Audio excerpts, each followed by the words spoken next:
안녕하세요. 오늘은 한국 근대사 5번째 시간이고요. 일제강점기로 본다면 첫 번째 시간입니다. 그런데 오늘은 좀 서글프고 또 분한 그런 내용이에요. 우리가 1910년에 일본의 식민지가 된 이후 8.15 해방까지 만 35년 동안 일본인들에게 어떻게 괴롭힘을 당했는지, 얼마나 많이 빼앗겼는지, 또 얼마나 많이 다치고 죽었는지, 이런 그 분한 역사를 제가 설명을 드릴 겁니다. 여러분들 근데 이렇게 생각하셔야 돼요. 역사란 것은요, 항상 빛만 있는 건 아닙니다. 그러니까 그늘도 있다는 얘기죠. 빛이 있으면 그늘이 있습니다. 우리 역사가 잘 되다갈 때가 있는가 하면 또 잘못될 때가 있어요. 그 가장 대표적인 것이 바로 이 식민지, 나라를 빼앗겼던 이 식민지 역사입니다. 이걸 우리가 외면하면 안 돼요. 오히려 어떤 면에서는 더 잘 배워둬야 합니다. 더 잘 알아둬야 해요. 제가 오늘 만 35년 동안의 그 괴로웠던 역사를 차분하게 설명드릴 테니까요. 잘 따라와 주시기 바랍니다.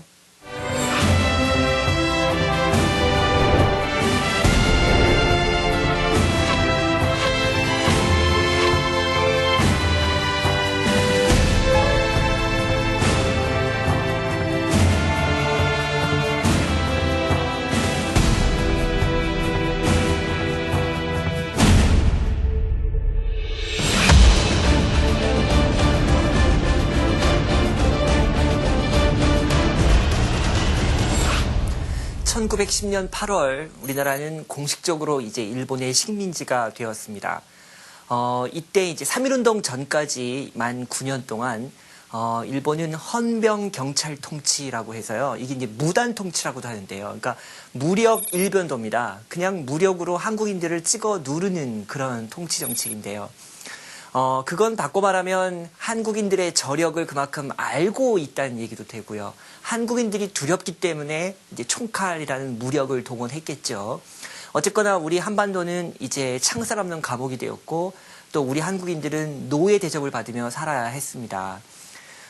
대체 일본은 왜 어떤 식으로 그렇게 헌병경찰 통치를 진행했다는 것인지 또 토지를 비롯해서 우리가 빼앗긴 것들은 무엇이었는지 살펴보도록 하겠습니다.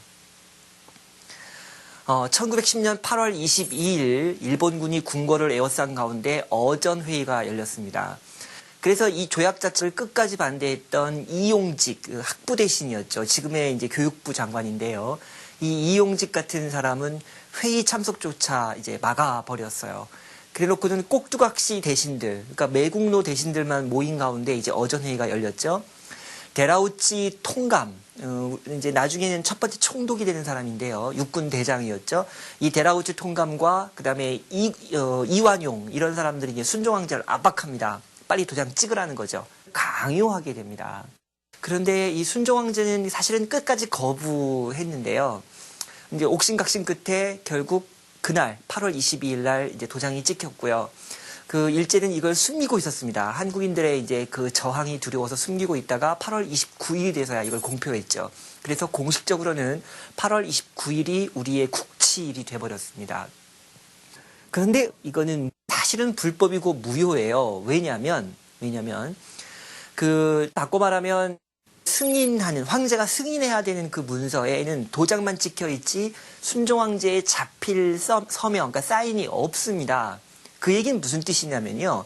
순종황제가 끝까지 거부했기 때문에 누군가가 황제의 도장을 훔쳐다가 도장만 찍어버린 거예요.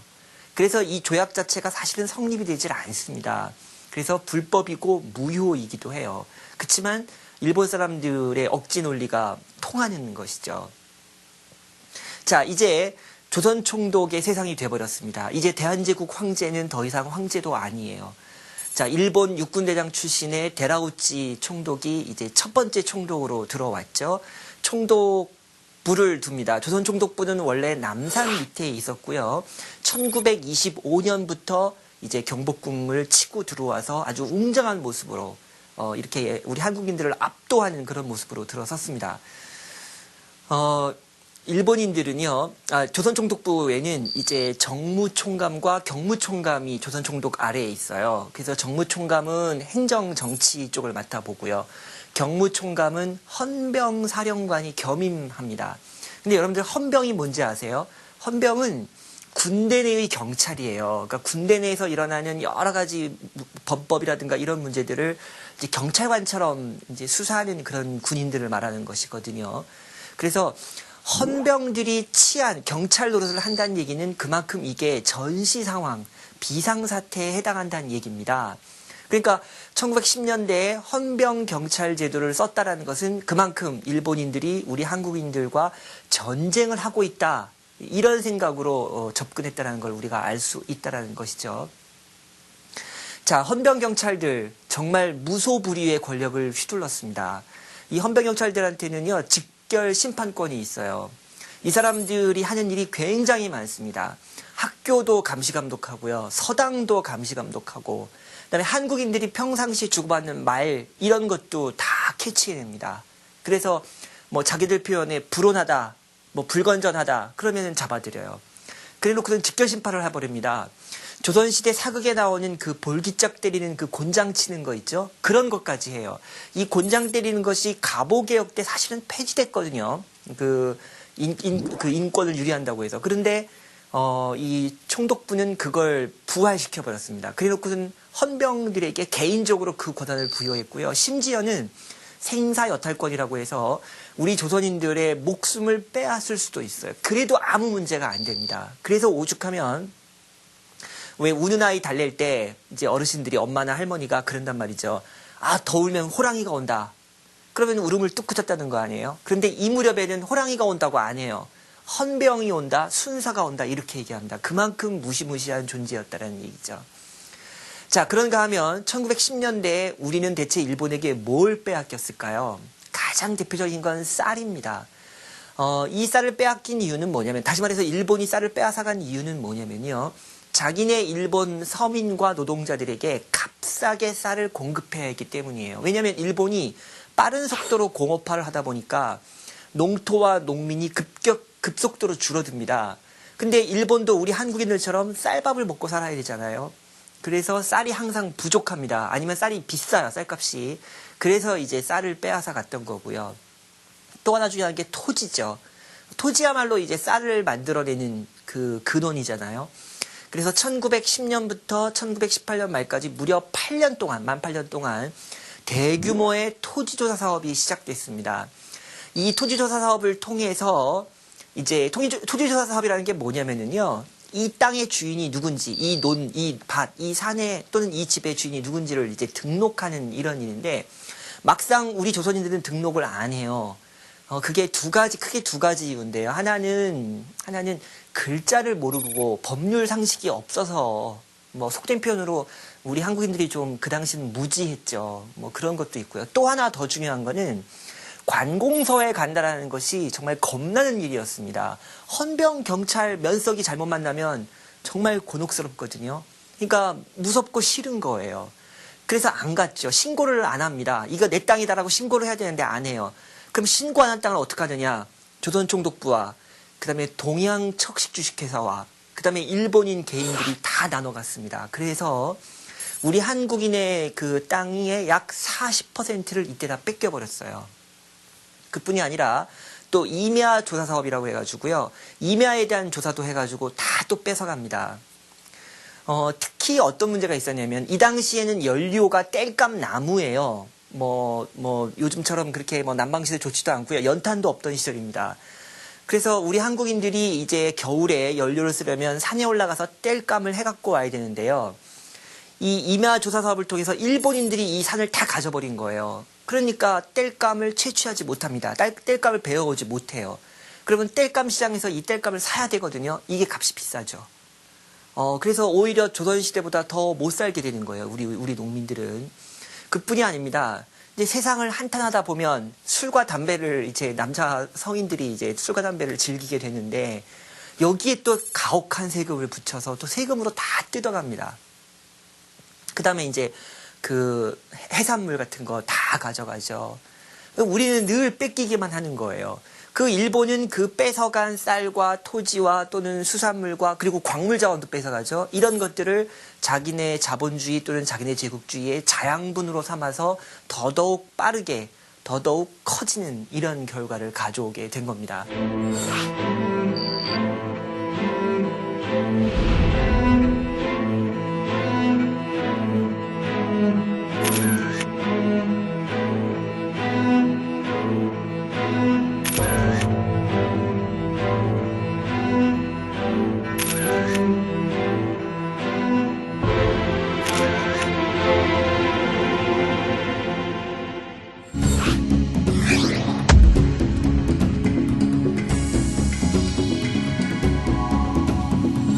그런데요, 다음 시간에 살펴보겠습니다만 이 3.1운동의 이 파급 효과라는 것이 정말 엄청났습니다.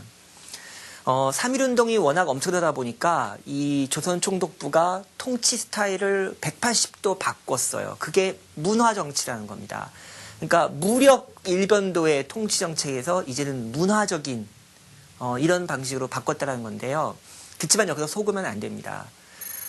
자, 뭘 속으면 안 되냐면요. 이 문화정치의 내용이 이런 거예요. 첫 번째, 조선 총독을 민간 정치인도 할 수 있다. 그런데 실제로 해방될 때까지 민간 정치인이 총독된 경우는 단 한 차례도 없고요. 사이또란 총독 한 그 사람만 해군 제독이었고 나머지는 전부 육군 대장들입니다. 똑같았어요. 바뀐 게 없습니다. 그 다음에 또 두 번째가 또 뭐가 있냐면은 우리 한국인들에게 언론, 출판, 집회, 결사의 자유를 준다. 좋습니다. 맞습니다. 그래서 동아일보 같은 이런 민족신문, 조선일보 같은 이런 신문들이 창간되죠. 근데 툭 하면 정간이에요. 언론 그 보도 이 내용을 다 검열하기 때문에요. 신문 잡지들을 툭 하면 정간을 시켜버립니다. 그런가 하면 또 1910년대에는요. 이 관공서의 공무원들이나 또는 이 학교 선생님들, 초등학교 선생님들까지도 전부 군복처럼 정복을, 유니폼을 입고 칼을 차고 다녔거든요. 근데 이걸 또 없애겠다. 이건 없앴어요. 이거는 진짜 없앴습니다. 그다음에 또 어떤 내용이 있냐면 회사령을 이제 없애겠다는 거죠. 회사령을 없애겠다. 그래서 한국인들에게 회사를 차릴 수 있는 권리를 주겠다. 진짜 좋습니다. 근데 이것도 얼마나 기만적이냐면요. 이 회사령이 철폐되면서 한국인이 하나의 회사를 만들 때 일본인들은 서너 개씩 회사를 만들어요. 그러니까 이것도 기만적인 거죠. 또 그런가 하면 한국인들에게 학교 만들 수 있는 권리, 자유를 주겠다. 진짜 좋습니다. 이것도 줬어요. 근데 이것도 기만적이에요. 왜냐하면 초등학교나 또는 실업학교 이런 거 만들 수 있는 권리를 줬는데요. 하지만 역사라든가 철학, 정치학, 사회학, 법학 이런 것들을 공부할 수 있는 이런 대학 시설, 대학 교육기관, 고등교육기관이죠. 이런 건 또 안 만들어줘요. 그러니까 다 노림수가 있는 겁니다. 그러니까 자기들이 들어봐서 뭐 봐줄만 하면 봐주는 거고 이거 봐주면 안 되겠다. 그럼 다 틀어막는 이게 바로 문화정치의 본질입니다. 또 그런가 하면요. 문화정치의 가장 큰 핵심은 뭐냐면 민족을 분열시키는 거예요. 우리 한국인들을 분열시켜 통치하는 방식. 즉 친일파들을 키우는 겁니다. 친일파들을 우대하고 장려해 주는 거예요. 본보기로 삼는 거죠. 우리 일본 편을 듣는 사람들은 부귀영화를 누릴 수 있다. 자, 그래서 제가 지금 말씀드리는 거 여러분들 믿기 어려우실 텐데요. 어느 시험 문제에 이완용의 가족 사진을 시험 문제에 실어놓고 자, 다음 사진을 보고 관계되는 사항을 고르시오. 그래서 그 1, 2, 3, 4번 중에 이완용이라는 이름이 나와요. 그래서 그걸 체크하면 맞는 정답이 되는 겁니다. 이런 시험 문제까지 나와요. 지금 사진에 가운데 앉아있는 사람이 이완용이고 그 아들들, 그 손자에서 가족 사진이거든요. 바로 이게 문화 정치의 본질입니다. 자, 또 그런가 하면요. 이 파리잡기 운동이라는 게 있어요. 이거는 경성부청, 그러니까 지금으로 말하면 서울시청인데요. 이 서울시청에서 서울 시민들을 이제 앞에 두고 이제 선전합니다. 자, 파리를 잡아와라. 이 파리야말로 전염병을 옮기는 그런 병원체다. 이게 왜 그러냐면 1919년과 1920년 우리 식민지 시절에 콜레라가 2년 연속으로 크게 돌아서 상당히 그 위험했던 적이 있었습니다. 그래서 이 총독부 당국은 이제 이 전염병을 예방하고 퇴치하겠다. 좋습니다. 그래서 저런 전단을 만들었어요. 아주 과장된 그런 포스터인데요. 정말 저렇게 큰 파리가 있을 수 있을까요? 저 파리가 이제 아기를 덮치는 거죠. 그래서 파리를 죽이고 아기를 살리자. 뭐 이런 식의 이제 슬로건 아래에 표어를 붙여가지고 저런 전달을 만들어냈죠. 좋습니다. 그러면 어떻게 보면 고맙죠. 근데 저것도 눈 가리고 아웅이라는 거죠. 왜 그러냐면 파리를 잡아와라. 파리 100마리를 가져오면 얼마를 주겠다. 현상금까지 걸었어요. 근데 그럴 일이 아닙니다, 사실은. 이 일본 사람들이 얼마나 민족차별을 가하냐면요. 자기네 일본인들이 살고 있는 동네는 깨끗해요. 당국에 나가서 청소도 해주고 소독도 해주고. 근데 한국인들이 사는 동네는요, 쓰레기 안 치웁니다. 그 골목에 인분더미 막 쌓여있는 거 안 치워요. 근데 파리 모기가 거기서 크는 거거든요. 그러니까 그것만 치우는 게 오히려 본질적인 해결책일 텐데, 그거는 건드리지도 않으면서 파리 잡아와라. 돈 주겠다. 결국 한국인들을 굉장히 얕잡아 본 것이기도 하고, 그 다음에 전시행정의 표본이 되는 이제 그런 일이었는데요. 굉장히 우스꽝스럽지만 실제로 있었던 일입니다. 저런 것들이 다 문화정치 국면에서 우리가 볼 수 있는 그런 대목들이죠. 자, 그렇다면 이 1920년대 문화정치 기간에 이 경제정책으로 대표적인 것이 뭐가 있었을까요? 1910년대에는 토지조사 사업이었습니다. 그래서 다 땅을 빼앗겼죠. 자, 이번엔 쌀입니다. 그래서 그걸 산미 증식계획이라고 해요. 그러니까 쌀 생산을 늘리는 계획이에요. 그러면 누구를 위해서 쌀 생산을 늘리느냐? 만약에 한국의 농민들을 위해서 늘렸다. 한국인들을 위해서 늘렸다. 그러면 역시 또 고맙죠. 자, 그런데 일본이 청나라와의 전쟁, 러시아와의 전쟁, 그 수많은 무리수를 두고 그 수많은 희생을 감수하면서 조선을 식민지로 잡았을 때 과연 한국인들을 위해서 쌀 생산을 늘리려고 했을까요? 천만의 만만의 말씀입니다. 일본 자기네 나라를 위해서예요. 그러니까 만만한 게 조선입니다. 식민지예요. 사실은 식민지를 잡아놓은 이유는 자기네가 급할 때, 자기네가 위기 상황에 처했을 때, 자기네가 꼭 필요할 때 써먹기 위해서 이 식민지를 잡는 거거든요. 자, 무슨 얘기인가 하니 1918년 일본에서 쌀 소동 또는 쌀 폭동이라고 하는 아주 엄청난 그 폭동 상황이 그 유행처럼 번졌을 때가 있어요. 그건 왜 그랬냐면요. 아까도 말씀드렸지만 일본이 급속도로 공업화를 하면서 쌀이 부족해지고 쌀값이 폭등을 해요. 그러니까 서민과 이 근로자들 입장에서는 내가 분명히 열심히 일했고 우리 일본이 러시아도 이기고 무럭무럭 공업화 자본주의화를 하고 있고 조선까지 식민지로 잡았는데 나아지는 게 없어요. 도대체가 행복해지는 게 없습니다. 그럼 이러려면 뭐하러 고생했느냐 이런 회의감이 들기 시작하다 보니까 어느 순간 쌀 가게를 털기 시작한 거예요. 아, 우리 배불리 쌀이라도 먹어야 되겠다. 쌀밥이라도 먹고 죽어야 되겠다. 이렇게 살 거면. 그래서 1918년에 이제 도쿄를 비롯한 대도시에서 쌀폭동이라는 것이 이제 엄청나게 커졌습니다. 일본 정부가 급해졌죠. 상당히 이게 사회 문제화 되고요. 일본의 이 큰 정치 문제로 비화되거든요. 그래서 우리 식민지 조선에다가 쌀을 요구하기 시작하는 거예요.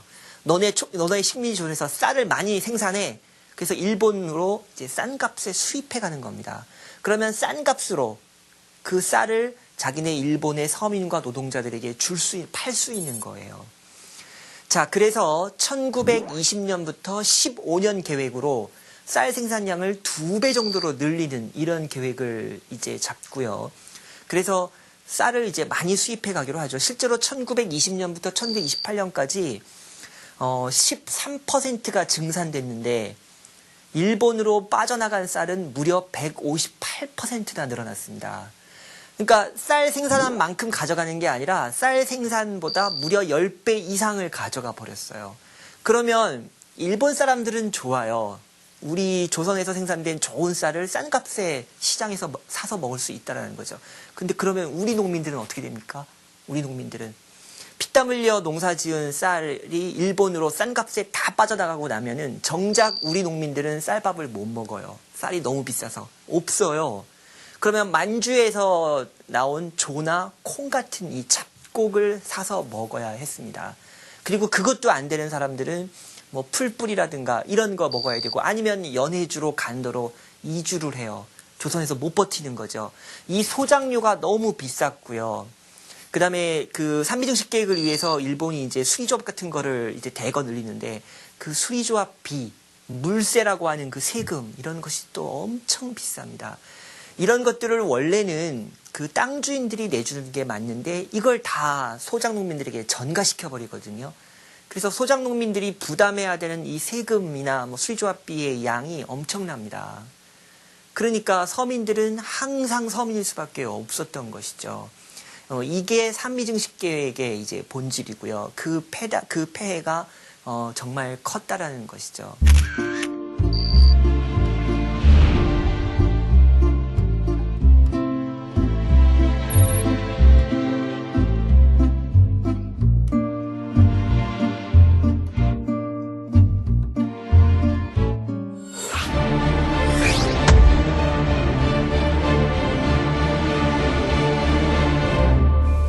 자, 그러던 일본에게 위기가 찾아왔습니다. 또 반전이 이루어진 것이죠. 바로 1929년 미국에서 경제대공황이 시작됐다는 겁니다. 자, 미국에서 시작된 경제위기가 유럽을 덮치고 이제 일본까지 밀려오기 시작하는데요. 일본은 수출 위주로 크는 나라였기 때문에 타격이 더 컸습니다. 일본 입장에서 가장 확실한 방법은 식민지를 늘리는 것이었고요. 그때 만주가 눈에 들어오죠. 땅도 넓고 인구도 많고 곡물도 많고 자원도 많은 만주. 그 만주를 잡기 위해서 결국 일본은 만주사변을 일으켰습니다. 곧 만주를 침략해 들어간 것이죠. 6개월 만에 만주국을 장악했어요. 아주 전광석화와 같았습니다. 자, 그랬을 때 그 배후지인 우리 식민지에서 뭘 요구하게 될까요? 자, 문화정치 갖고 안 됩니다. 다시 찍어 눌러야 되죠. 그래서 헌병 경찰 통치까지는 아니지만 문화정치보다는 좀 더 강화된 형태로 어떤 언론 자유, 출판 이런 자유들을 모두 봉쇄하기 시작을 하고요. 특히 중요한 것은 조선공업화 정책이라는 겁니다. 그러니까 장기전 대규모 전쟁에서 이기기 위해서는 후방에서 군수공업이 발전을 해줘야 되는데요. 자, 일본이 아니라 우리 함경도와 평안도 지역을 공업화 시켜 놓는다면 이게 이제 일본에게는 큰 자산이 되는 것이죠. 그래서 함경도, 평안도에 이때 이제 일본의 재벌들이 들어와서 대규모의 공장들을 만들어내고요. 군수산업 중심으로 조선공업화를 펼칩니다. 한편 농촌에서는요, 더 기막힌 그런 현실이 생겨나는데요. 1920년대만 해도 산미증식 계획에 의해서 쌀을 한 가만이라도 더 뺏어가려고 혈안이 됐던 사람들인데요. 이번에는 일본 공황 때문에 일본의 쌀값이 폭락해도 사주는 사람이 없어요. 그런데 조선에서는 더 값싼 쌀이 계속 들어오거든요. 일본 농민들의 이제 불평불만이 늘어나니까 일본 정부는 조선총독부에게 이제 지시하는 거죠. 쌀 수입 그만하겠다. 자, 쌀을 뺏어갈 때는 언제고 이제는 하루아침에 쌀을 안 가져가겠대요. 자, 그러면서 우리 조선에서 이제 농민들의 삶이 더욱 열악해지는 이런 상황이 발생했고요. 그래서 조선에서는 소작쟁이가 일어납니다. 그런데 우각기라는 일본 총독은 자기들 잘못을 감추기 위해서, 속이기 위해서 농촌진흥운동을 펼칩니다. 그래서 조선의 농가의 그 경제적 혼란과 그 어려움은 일본 제국주의 때문이 아니고 정책 때문이 아니고 너네들 개개인의 생활 습관이나 또는 지식 정도나 뭐 수양 정도나 뭐 이런 것에서 비롯됐다라고 이렇게 책임을 전가하는 이런 정책으로 본질을 속이게 됐습니다. 그래서 1930년대에는 조선공업화 정책과 그 다음에 농촌진흥운동을 기억하시면 되겠습니다.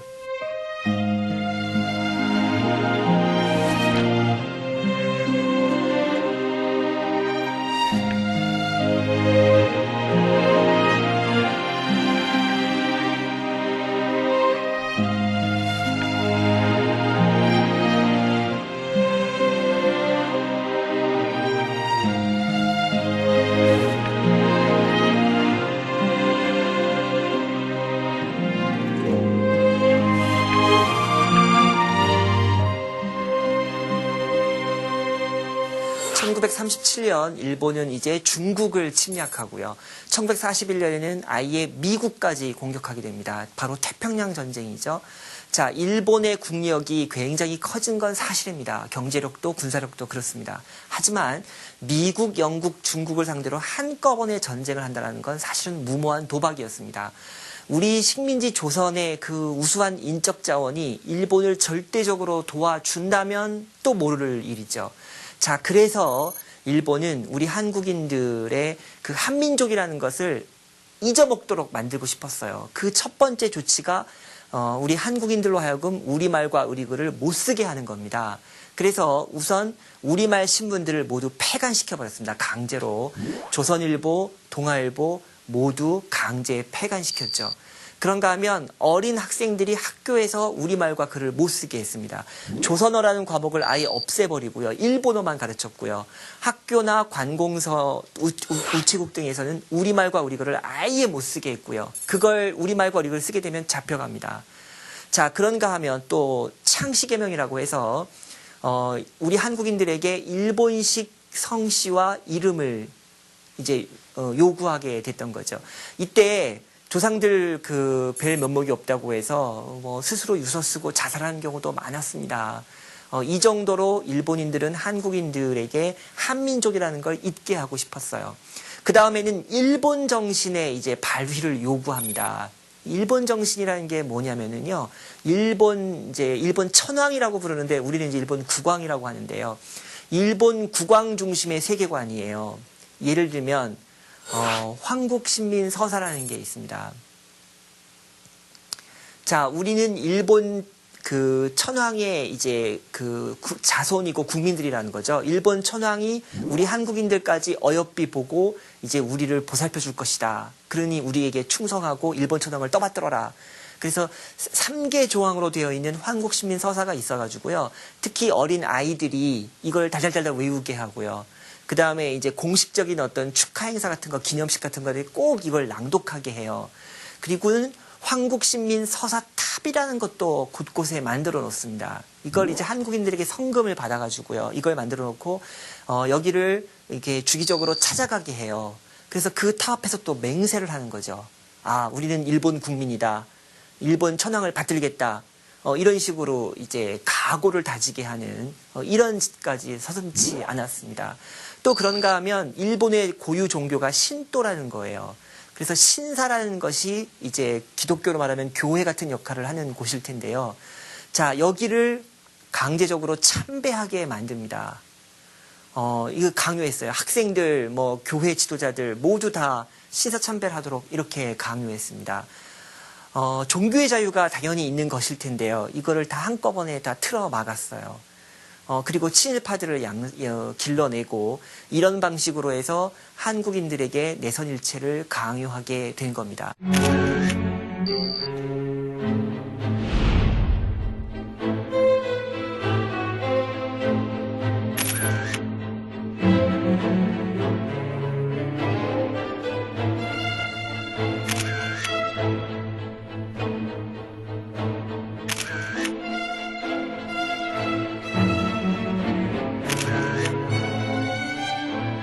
그럼 그 다음 수순은 뭘까요? 이제 국가 총동원령입니다. 그러니까 한국인들을 전방위적으로 모두 전쟁터로 몰아내는 거예요.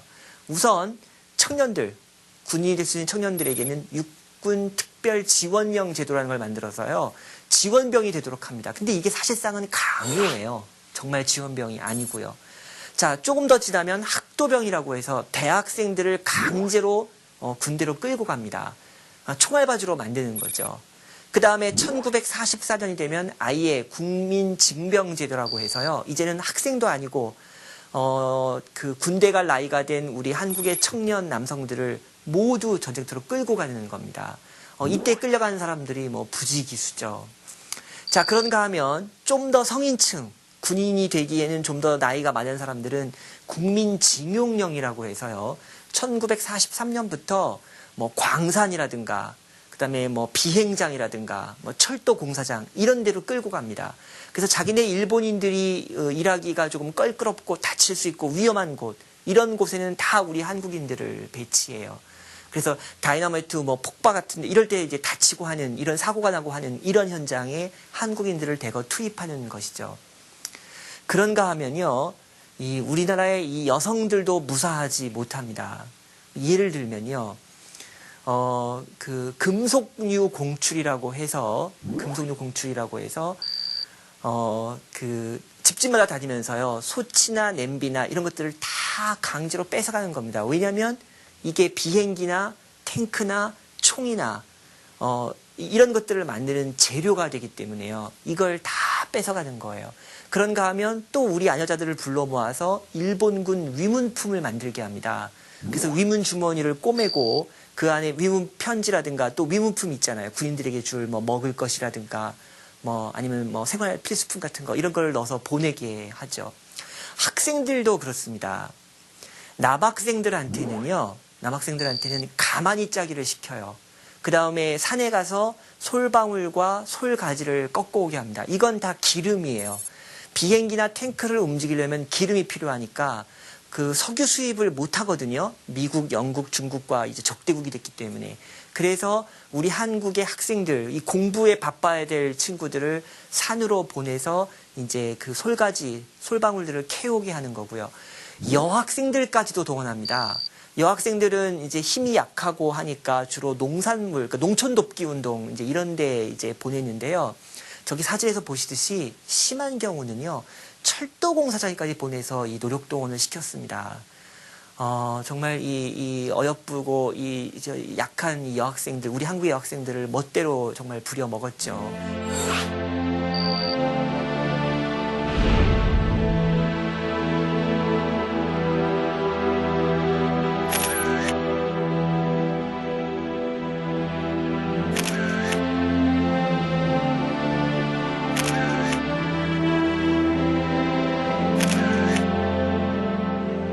그런데 제가 이제 마지막으로 또 하나 드려야 될 말씀은요. 사실 일본인들이 우리에게 그 범한 그 수많은 범죄들, 그 중에서도 가장 비인간적이고 가장 참혹한 범죄가 하나 있습니다. 그게 뭐냐면 종군 위안부예요. 사실 속여서 끌고 간 거거든요. 군수공장에 가서 일을 시키겠다고 속여서 끌고 가서는 그 미혼 여성들을 이제 일본 군인들의 어떤 그런 성적인 그런 대상으로 이렇게 만들어 버린 겁니다. 정말 씻을 수 없는 범죄예요. 이 우리 한국의 꽃다운 여성들은 정말 그 뭐랄까요, 중국 전선 또 남태평양 전선에 끌려다니면서 정말 너무나도 험한 꼴을 당해야 했습니다. 여러분들 여명의 눈동자라는 혹시 그 소설이나 드라마를 아시는지 모르겠습니다만은 거기를 보면은 그 종군 위안부 문제가 잘 표현되고 있고요. 또 하나 참 안타깝고 분한 것은 지금 현재 일본 정부나 일본인들의 태도입니다. 식민지 조선에서 그 수많은 그 가혹한 범죄를 저질렀던 사람들, 특히 이 종군 위안부 문제에 대해서 좀 지금이라도 반성하고, 뭐랄까요, 그 사죄하고 이런 자세로 나올 수만 있다면 우리도 얼마든지 그 옛날의 그 잘못을 글쎄요, 용서라고 할까요? 그러면서 서로 참된 이웃 관계를 만들어 나갈 수도 있을 것 같은데 문제는 가해자였던 일본의 정치가들 또는 일본 국민들이 지금도 자기들의 잘못을 뉘우치고 깨닫지 못하고 있다는 사실이죠. 이건 정말 문제입니다. 한 번 실수, 한 번 범죄를 또 되풀이하고 있으면서 지금 우리 종군 위안부로 끌려갔었던 그 할머니들의 가슴에 또 못을 박고 있고 우리 국민 전체에게 사실은 지금 못할 짓을 하고 있는 거잖아요. 자, 그래서 제가 감히 일본인들의 좀 그 반성, 그리고 반성 이전에 이 역사를 제대로 알아야 됩니다. 일본인들도 아마 이 당시 자기들이 범했던 역사를 제대로만 배울 수 있다면 저러지는 않을 거라고 저는 생각하거든요. 그래서 역사를 먼저 배우고 또 반성하고 우리 한국에게 자신들의 잘못을 얘기하고 좀 용서를 구할 수 있는 그런 자세가 필요치 않나 그런 생각을 해봅니다. 자, 이제 정리할 시간인데요. 오늘 참 서글프고 분한 역사를 되돌아봤습니다. 제가 처음에 말씀드렸던 대로 역사는 항상 빛이 있으면 그늘도 있습니다.